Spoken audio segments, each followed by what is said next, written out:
मी इथे होळीला जायचंय मला, तर आता मी इथे देवाचे ताट बनवून घेते. हे बघा, एक देवीला नैवेद्य ठेवणार आणि एक होळीला नैवेद्य ठेवणार. आणि इथे मी पापडाचा असा मस्त चुरा बनवून घेतला. इथे वांगी बटाट्याची भाजी झालेली आहे.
नमस्कार मंडळी, कसे आहात? आय होप सगळे मजेतच असणार.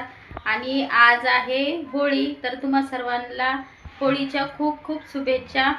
आणि आजचा माझा आता सकाळपासूनचं रुटीन मी तुम्हाला शेअर करणार आहे. तसं मी देवपूजा नेहमी तुम्हाला दाखवतच असते, तर आज माझी देवपूजा वगैरे झालेली आहे. आणि मुलांसाठी मी नाश्ता पण बनवलेला पोह्यांचा.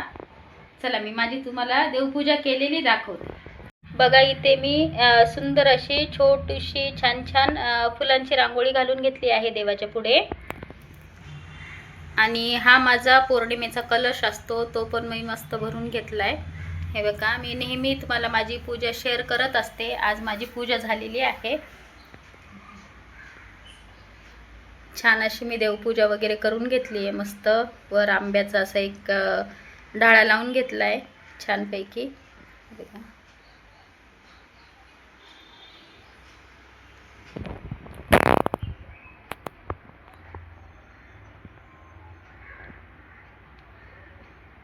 अशी सुंदर अशी माझी इथे देवपूजा झालेली आहे. इथे स्वामी महाराज आहेत, इथे एक दिवा. आणि इथे माझं मस्त नारळाचं झाड असं छान असं मोठं होतंय, बघू शकता. आता मी ह्याला जगामध्ये ठेवलंय, पाण्याच्या जगामध्ये स्टीलच्या. त्याच्यानंतर बघते थोडंसं मोठं झाल्यानंतर. हे बघा, पूजा अशी मस्त सुंदर झालेली आहे माझी. चला तर मी दारामध्ये कशी रांगोळी घातली ते तुम्हाला दाखवते. इथे बघा, महाराजांचा फोटो क्लीन करून घेतलाय, म्हणजे पूर्ण असं स्वच्छ पुसून वगैरे घेऊन मस्त त्यांना अष्टगंध लावला. इथे एक छान छोटासा दिवा लावलाय. आणि हे येलो कलरचे फुलं, पिवळे फुलं ठेवलेले आहेत महाराजांना. किती सुंदर दिसते.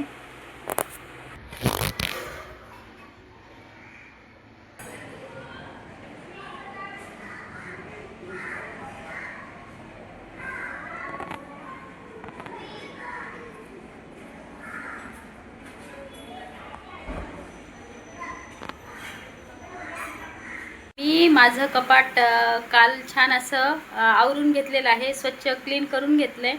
आणि ते पण मी तुम्हाला थोडंसं दाखवणार आहे.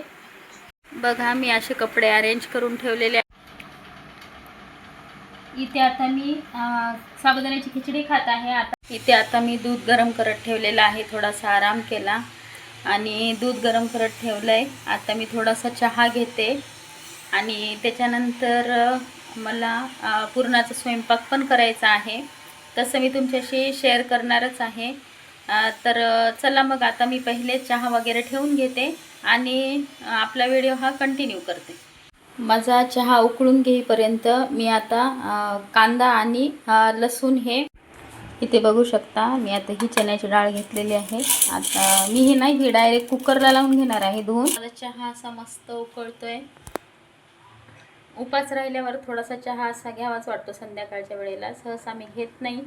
तर आता चहा ते घेते आणि डाळ वगैरे लावून घेते आणि मग बोलते तुमच्याशी. आता माझा चहा उकळतो इकडे आणि मी डाळ पण घेतलेली आहे. आता मी कुकरला डाळ आणि भात लावून घेणार आहे. चण्याची डाळ लावणार आहे आपल्या पुरणासाठी. आणि इकडे चहा उकळतो, इकडे मला मसाल्याची पण तयारी करून घ्यायची आहे.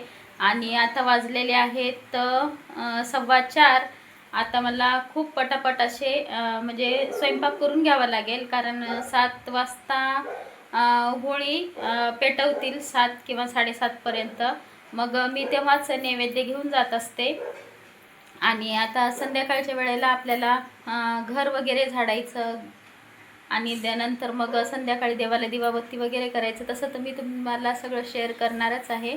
चला आता चहा घेते आणि नंतर बोलते तुमच्याशी.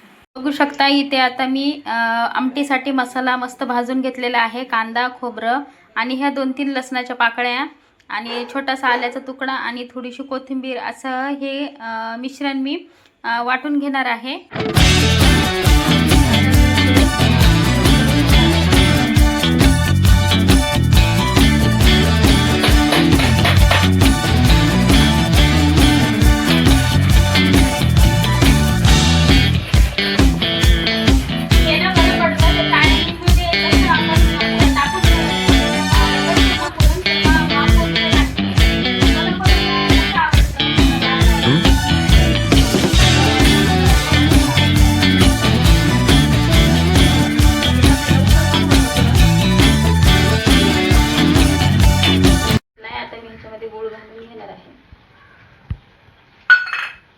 अशी पोळी पण खूप छान लागते, तुम्ही नक्की ट्राय करा.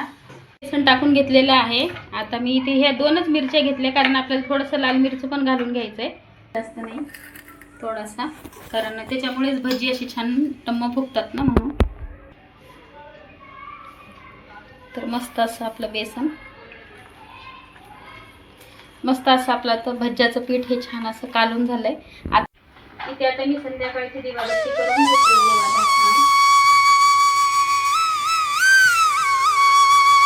इकडे माझा स्वयंपाक पण चालू आहे.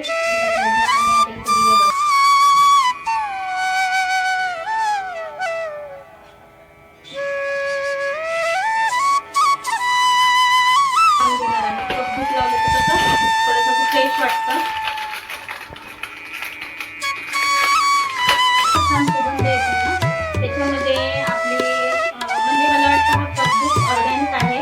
त्याच्यामध्ये थोडंसं शेण आणि कापूर आणि आपलं घुबड असं आहे वाटतं. जसं एवढं छान घरामध्ये लावलं ना तर मन प्रसन्न होतं आणि फ्रेश वाटतं. वातावरण खूप छान, घरामध्ये एकदम पॉझिटिव्हिटी वाटते.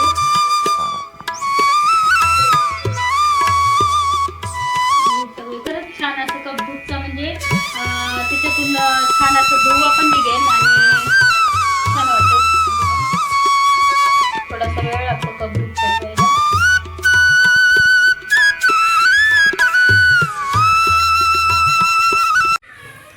तर आता मी ते छान असं लुसलुशीत पीठ गव्हाचं मळून घेतलेलं आहे.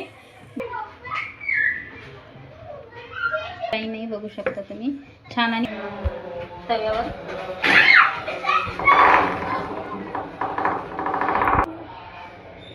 आता बघते मी पोळी आपली झाली. आता आपण ही पोळी अशी छान अशी पलटून घेऊ. बघा तुम्ही, कलर किती सुंदर आलाय आपल्या पोळीला.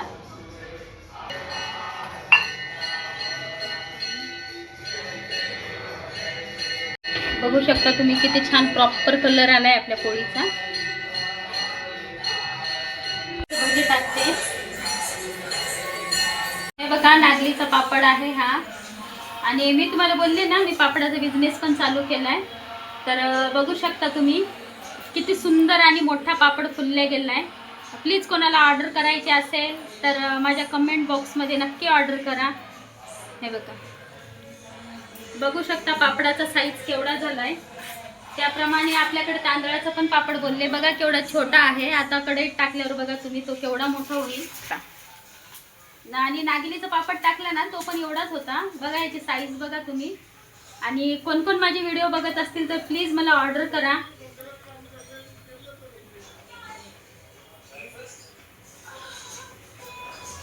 बघा तुम्ही आपला पापड केवढा झालेला आहे. हे बघा. आता त्याप्रमाणे मी तुम्हाला कुरडई पण बोललेली होती. हे बघा कुरडई केवढी आहे. आणि आता तिला कढईत टाकल्यावर बघा, बघा कशी फुलते. आणि प्रॉपर गव्हाची कुरडी आहे. याच्यामध्ये काही मिक्स वगैरे काही नाही. आपले एकदम ओरिजिनल आणि टेस्टी। बघा पापडाची साईज बघू शकता तुम्ही केवढी आहे। बघितलं तुम्ही, फक्त 3 पापड तळलेले आहे। आता मी इथे होळीला जायचंय मला, तर आता मी इथे देवाचे ताट बनवून घेते। हे बघा, एक देवीला नैवेद्य ठेवणार आणि एक होळीला नैवेद्य ठेवणार। आणि इथे मी पापडाचा असा मस्त चुरा बनवून घेतला। इथे वांगी बटाट्याची भाजी झालेली आहे। मला मेसी दिसत असेल कारण आताच आपला स्वयंपाक वगैरे झालाय। आता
इथे मी देवाला नैवेद्य ठेवून घेतलेला आहे। बघू शकता तुम्ही, छान असं देवीला नैवेद्य ठेवलंय मी। माझा उपवास पण असतो पौर्णिमेचा। तर ताटामध्ये आहे इथे पुरणाची पोळी आणि पापड, दूध, कटाची आमटी, बटाट्याची भाजी आणि भात, असा माझा नैवेद्य आहे। आणि आय होप माझा हा छोटासा व्हिडिओ तुम्हाला कसा वाटला, आवडला असेल तर प्लीज लाईक करा, शेअर करा आणि कमेंट करायला अजिबात विसरू नका। आणि हो, चॅनलला अजून सबस्क्राईब केलं नसेल तर प्लीज चॅनलला सबस्क्राईब करून घ्या। भेटू आपण नेक्स्ट व्हिडिओमध्ये। तोपर्यंत सगळ्यांनी काळजी घ्या। बाय।